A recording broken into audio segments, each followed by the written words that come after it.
Now, my question is, if you're a filmmaker and you want to make a web series and you want to continue doing that, that's something you want to be doing, is it a good idea to like go to the ATM and pull out 500, $1,000, $2,000, go out and buy a bunch of equipment? And if so, if that is the case, what are you going to do with that cash?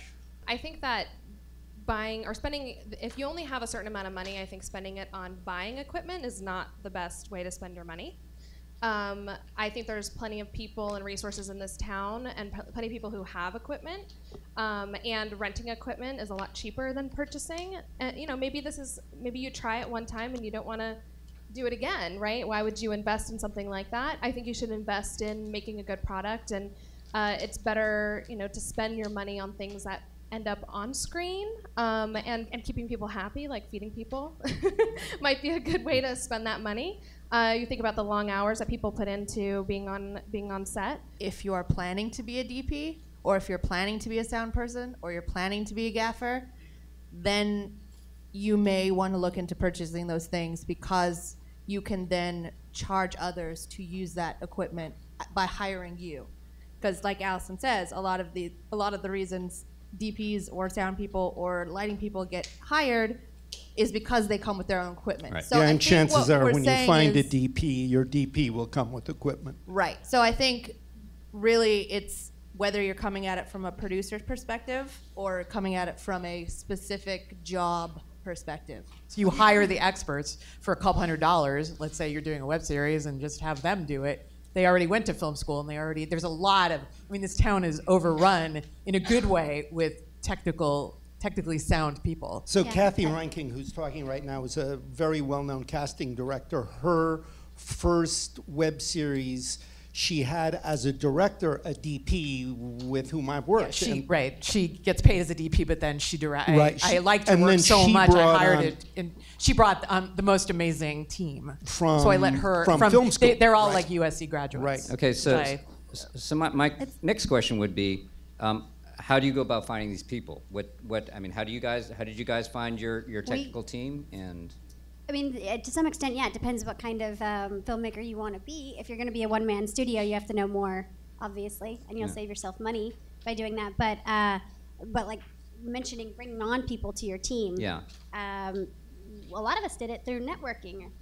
Have all worked together from going to filter parties or whatever back in the day, and I think that's where I met you, Jen. There's so many out there now, and that we're all online and all on Twitter. You can actually make connections with people pretty easily. There's one thing you want to make sure it sounds good on your show if you don't know anything is your sound. Nothing makes any show sound cheap or seem cheap than bad sound.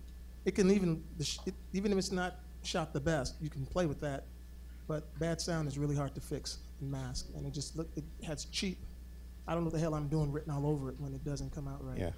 And it can leave the wrong impression. The other thing that was asked about where to find technical people, Craigslist is a good source of, Craigslist is a great way. A lot of people, even if they have experience, a lot of VPs, directors, writers, producers, everybody wants to get in on the web series. It's the new thing.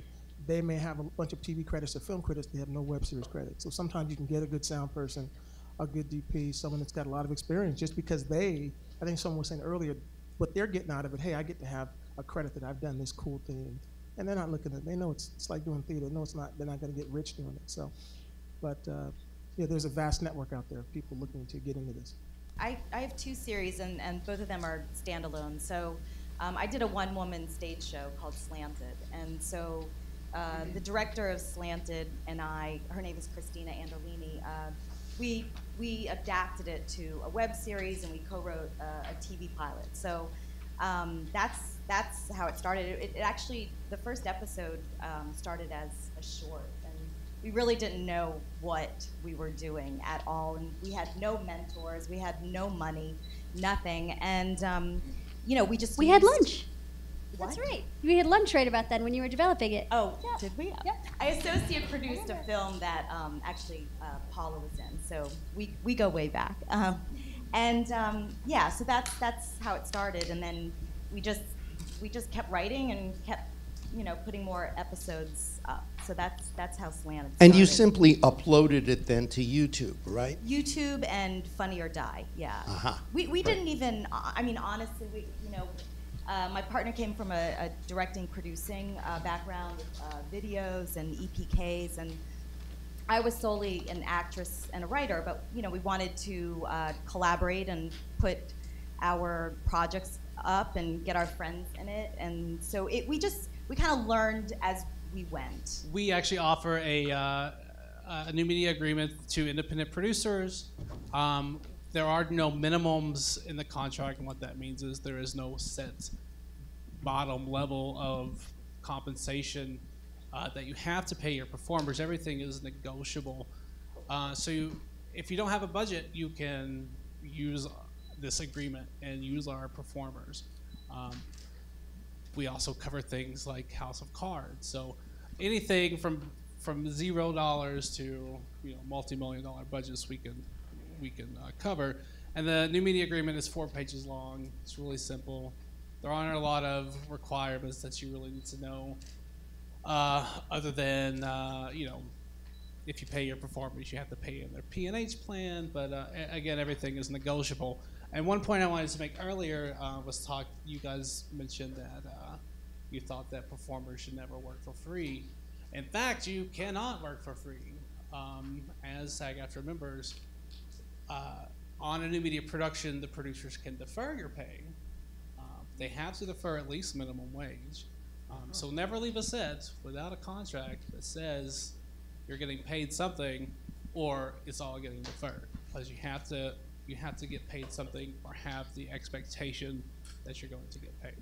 And it's federal law because minimum wage laws apply. But yeah, it's really easy. Is my point. This is what I hear.